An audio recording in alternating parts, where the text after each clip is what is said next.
Pandemi yang belum usai memaksa kegiatan belajar masih dilaksanakan secara online. Hal ini membuat sejumlah kios buku yang biasanya ramai saat memasuki tahun ajaran baru terlihat sepi.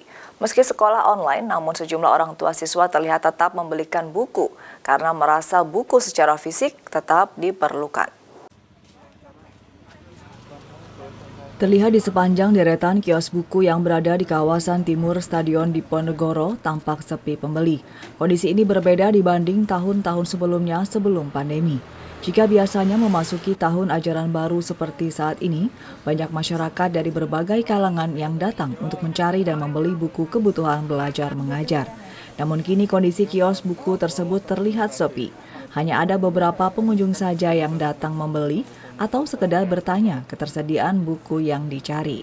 Salah satunya Nurul. Ia mengaku datang untuk mencarikan kamus untuk kebutuhan tugas anaknya.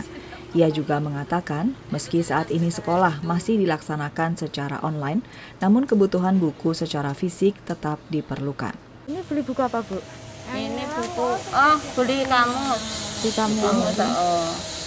Ini anaknya kelas berapa, Bu? Anaknya baru mau masuk SMP kelas 1. Kalau sekolah online bikin pusing.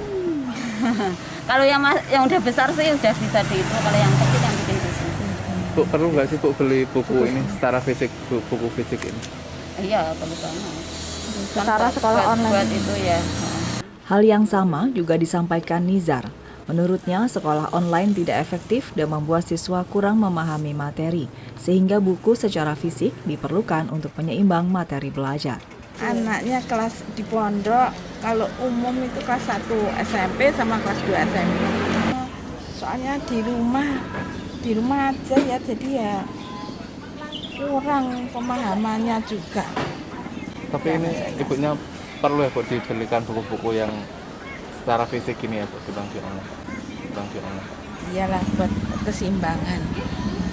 Sering beli buku di sini? Ya kadang-kadang.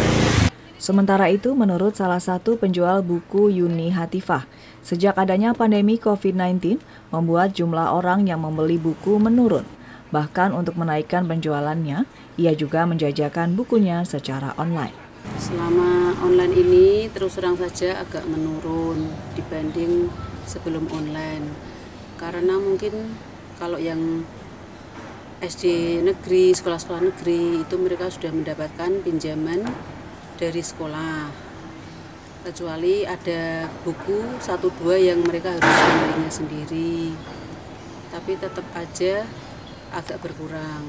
Omsetnya ya kira-kira 1 juta. Sebelum ada pandemi memang kalau jualan buku kan musiman. Kalau tidak musim buku juga kan nggak ada yang beli toh. Kalau pas musim tahun ajaran baru seperti ini gitu ya bisa 3 juta. Kalau musim mahasiswa baru gitu bisa sampai 5 juta. Para penjual berharap pandemi COVID-19 akan berakhir sehingga sekolah bisa tatap muka dan penjualannya bisa normal kembali. Anggria Fasafa melaporkan.